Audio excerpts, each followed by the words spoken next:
Bonjour, frères et sœurs, louons le Seigneur Jésus-Christ qui nous a aimés et qui s'est livré pour nous.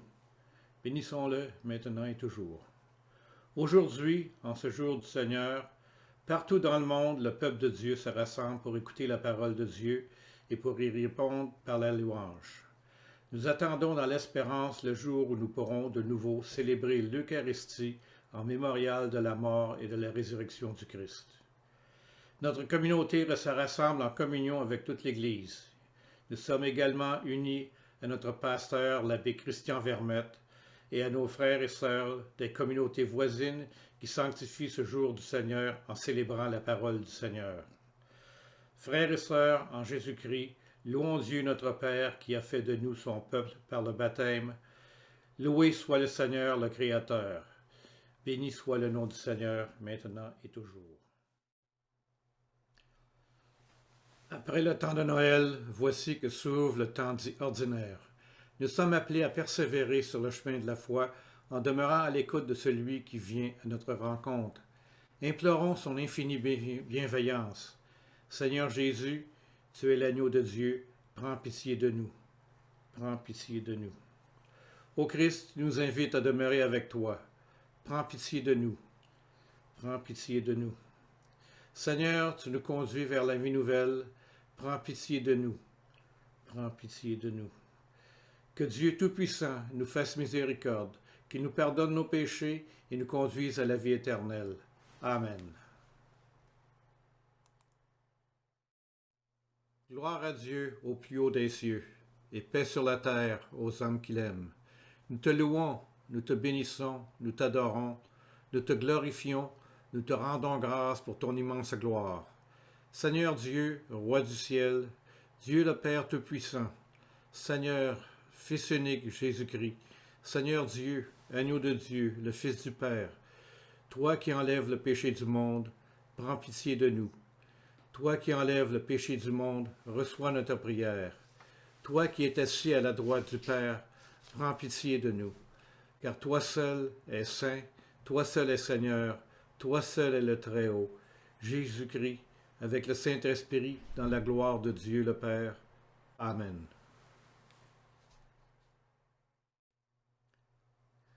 Frères et sœurs, prions en paix le Seigneur. Béni soit Dieu, Père de tendresse et de compassion, riche en fidélité et en miséricorde.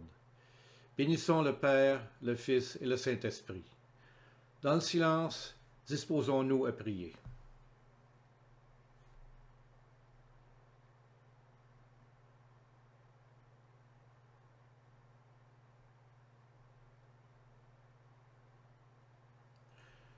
Dieu, que nous cherchons dans l'obscurité de la foi, personne ne t'a jamais vu, mais tu as envoyé ton Fils parmi nous. Montre-nous par quel chemin aller à sa rencontre, et nous te découvrirons en écoutant sa parole. Lui qui règne avec toi et le Saint-Esprit, maintenant et pour les siècles des siècles. Amen.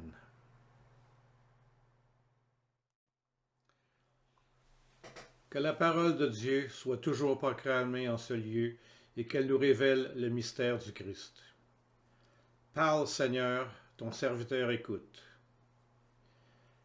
Lecture du premier livre de Samuel.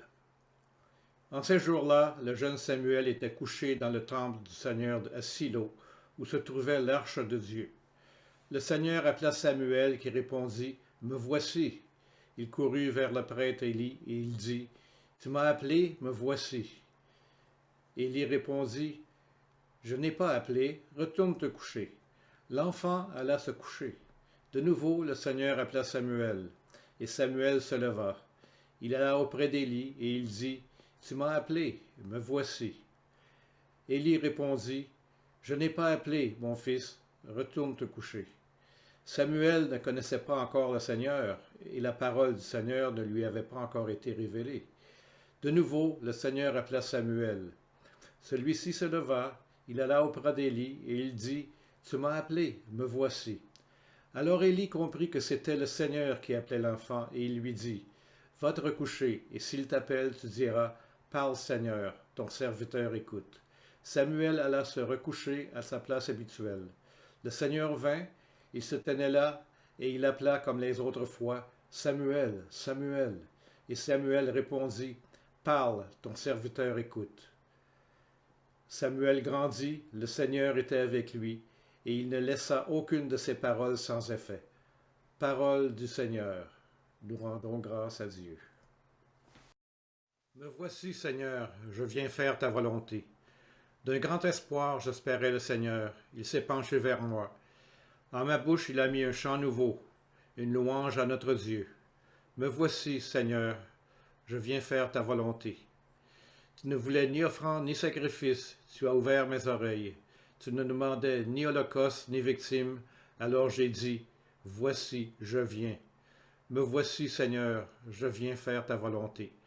Dans le livre, il est écrit pour moi ce que tu veux que je fasse. Mon Dieu, voilà ce que j'aime. Ta loi me tient aux entrailles. Me voici, Seigneur, je viens faire ta volonté. Vois, je ne retiens pas mes lèvres, Seigneur, tu le sais. J'ai dit ton amour et ta vérité à la grande assemblée.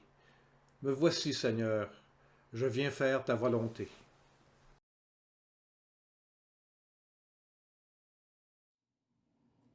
Deuxième lecture.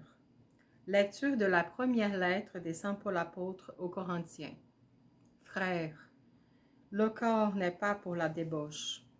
Il est pour le Seigneur, et le Seigneur est pour le corps. Et Dieu, par sa puissance, a ressuscité le Seigneur, et nous ressuscitera, nous aussi. Ne le savez-vous pas? Vos corps sont les membres du Christ. Celui qui s'unit au Seigneur ne fait avec lui qu'un seul esprit. Fuyez la débauche. Tous les péchés que l'homme peut commettre sont extérieurs à son corps. Mais l'homme qui se livre à la débauche commet un péché contre son propre corps. Ne le savez-vous pas? Votre corps est un sanctuaire de l'Esprit Saint. Lui qui est en vous et que vous avez reçu de Dieu. Vous ne vous appartenez plus à vous-même, car vous avez été achetés à grand prix. Rendez donc gloire à Dieu dans votre corps. Parole du Seigneur.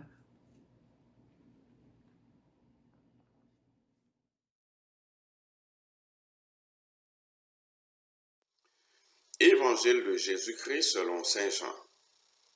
Jean le Baptiste se trouvait avec deux de ses disciples.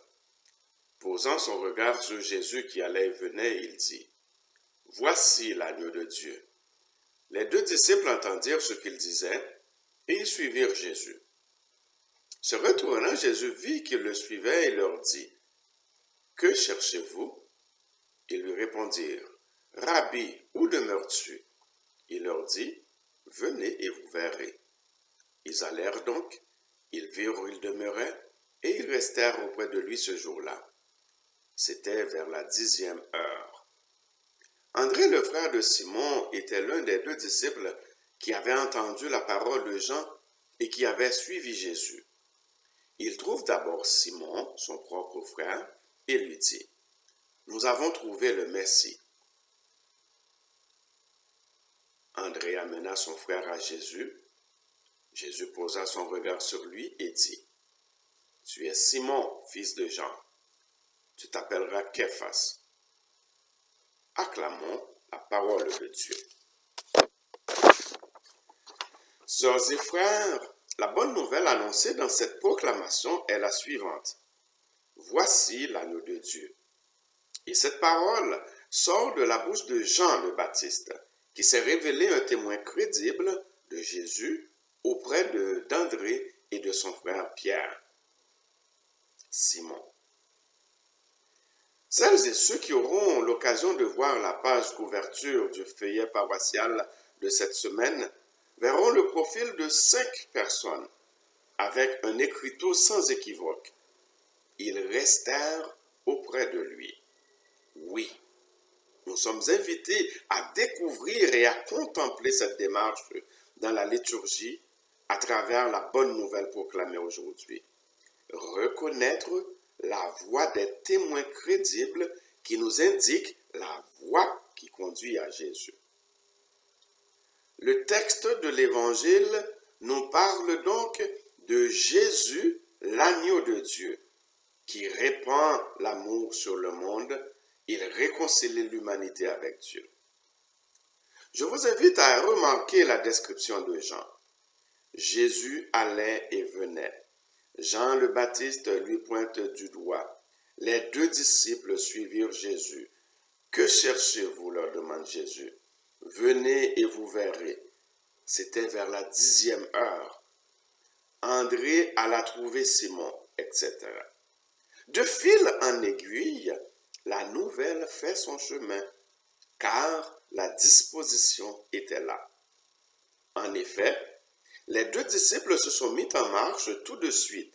C'est justement parce qu'une grande question travaillait leur cœur. Déjà, ils avaient pris la route de l'effort, de la conversion, de l'ouverture, en venant chercher le baptême de Jean. Déjà, ils sont prêts à aller plus loin, là où ira celui qui passe, l'agneau de Dieu.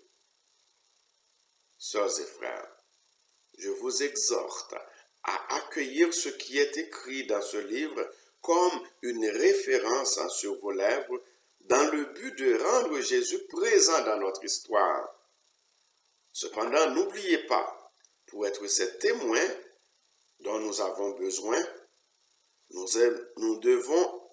devons être cohérents et crédibles selon l'Évangile. Comme quelqu'un a si bien écrit, entre ce que je pense, ce que je veux, ce que je crois, ce que je dis, ce que vous voulez entendre, ce que vous entendez, ce que vous croyez comprendre, ce que vous voulez comprendre et ce que vous comprenez, il y a 9 possibilités de ne pas s'entendre. Ouais, partager, certes, n'est pas facile, mais demandons au Dieu d'amour sa bénédiction afin de nous inspirer par sa parole. Gloire soit au Père et au Fils et au Saint-Esprit. Nous venons d'entendre la parole de Dieu qui vient éclairer nos vies. Nous sommes maintenant invités à y répondre par la profession de foi de l'Église. Ensemble, disons, je crois en Dieu, le Père Tout-Puissant, Créateur du ciel et de la terre, et en Jésus-Christ, son Fils unique, notre Seigneur, qui a été conçu du Saint-Esprit, est né de la Vierge Marie, a souffert sous Ponce Pilate, a été crucifié, est mort et a été enseveli, est descendu aux enfers, le 3e jour est ressuscité des morts, est monté aux cieux, est assis à la droite de Dieu le Père Tout-Puissant, d'où il viendra juger les vivants et les morts. Je crois en l'Esprit Saint, à la Sainte Église catholique, à la communion des saints, à la rémission des péchés, à la résurrection de la chair, à la vie éternelle. Amen.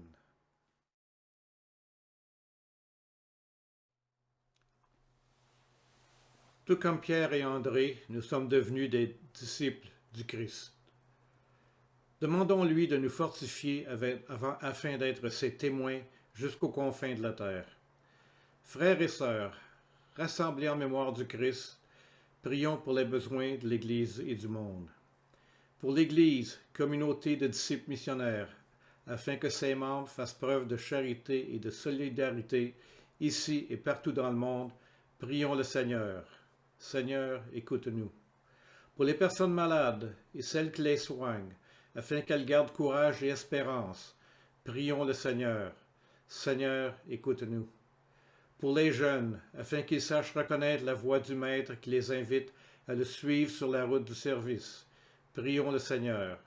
Seigneur, écoute-nous. Pour notre communauté, afin qu'animée et conduite par la voix de Dieu, elle réponde aux promptitudes, aux appels que lui sont lancés, prions le Seigneur. Seigneur, écoute-nous. Père, dans ton immense bonté, fais de nous des témoins crédibles de ton Fils. Ainsi, par nos paroles et nos actes, nous saurons témoigner de lui en tant que Sauveur du monde. Nous te le demandons par Jésus-Christ, notre Seigneur. Amen. Unis dans le même esprit, nous pouvons dire avec confiance la prière que nous avons reçue du Sauveur. Notre Père qui es aux cieux, que ton nom soit sanctifié, que ton règne vienne, que ta volonté soit faite sur la terre comme au ciel. Donne-nous aujourd'hui notre pain de ce jour. Pardonne-nous nos offenses, comme nous pardonnons aussi à ceux qui nous ont offensés. Et ne nous soumets pas à la tentation, mais délivre-nous du mal. Car c'est à toi qu'appartiennent le règne, la puissance et la gloire pour les siècles des siècles. Amen. Le Seigneur soit avec nous et avec votre esprit. Que Dieu Tout-Puissant et Miséricordieux nous bénisse et nous garde, le Père, le Fils et le Saint-Esprit. Amen. Allons dans la paix du Christ et bonne semaine.